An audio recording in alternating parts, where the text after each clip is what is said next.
True Hoop TV, we're talking to the man who was #1 in the nation at one point. Lenny Cooke, how are you, sir? How you doing? Good. So they made a documentary about you. Why would they do that?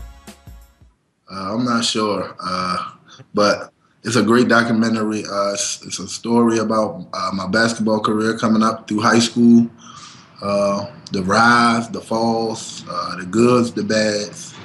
And it's just overall a good story that we're trying to get out, and me going around traveling, telling my story to the next generation of student athletes is basically what the story's about. You were ranked ahead of LeBron James, Carmelo Anthony, etc., and you're not in the NBA now. In a nutshell, what happened? I'm not sure. Only thing that I can see is that I didn't play basketball my senior year of high school Right. before I put my name in the draft. Who knows if I would have went to a prep school or something like that, maybe things would have been different. But that's something that I never had an answer to now. At one point, an agent gave you $350,000 in cash. That's one of a million crazy stories, right? But did that mess you up? I mean, is that a problem in the game that these things happen? And that's one of the things that a key factor. What I'm trying to get across to the kids today. Right. These things is gonna happen if you're predicted to go to the NBA. People gonna offer you a lot of crazy things, and just what happened. Me coming from a family that only provides what we need and not what we want. I jumped on it and I took advantage of it, and I was able to do things for my family that I probably wouldn't never been able to do if I wouldn't have took the opportunity. Right. What are you doing with yourself now? Right now, I'm coaching coaching at a junior high school down in my area. I'm doing motivational speaking. I'm working on starting my own foundation for the youth in my community, and traveling with my documentary.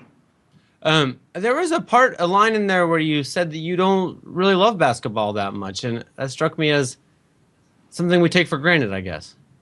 I mean, I didn't love the game. I let the game use me. You know what I'm saying? I didn't use the game. Maybe because I didn't know the business aspect of it. Right. But I didn't have a passion for the game. I just played off pure potential. If I would have worked hard and went to practice and worked out 3 and 4 times a day like these guys did that's in the NBA now, maybe who knows where my career would have took me. But I just played off pure potential. I didn't go to practice during high school. I didn't work out every day. I was just playing off pure potential. Right. Joakim Noah was the executive producer of this documentary, and actually, I've heard him talk about you before. I know in New York at that time, he was very aware of you and had a ton of respect for your game. How did he come to be the producer of the documentary? Well, Joakim always been a good friend of mine.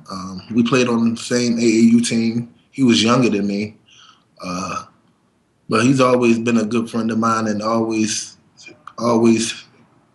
basically supported me whatever I done. He told me that he would allow us to put his name on this project because he thought it was a story that needed to be told to the next generation of student athletes.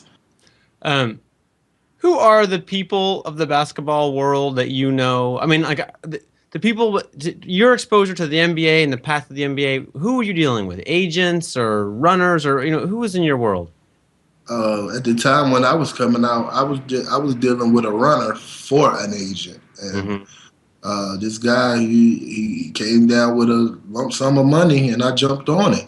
And I mean, I didn't know. You know what I'm saying? I didn't know the business. I didn't have the old coach or a mentor or nothing like that when I was playing. I just played wherever I wanted to play and whenever I wanted to play.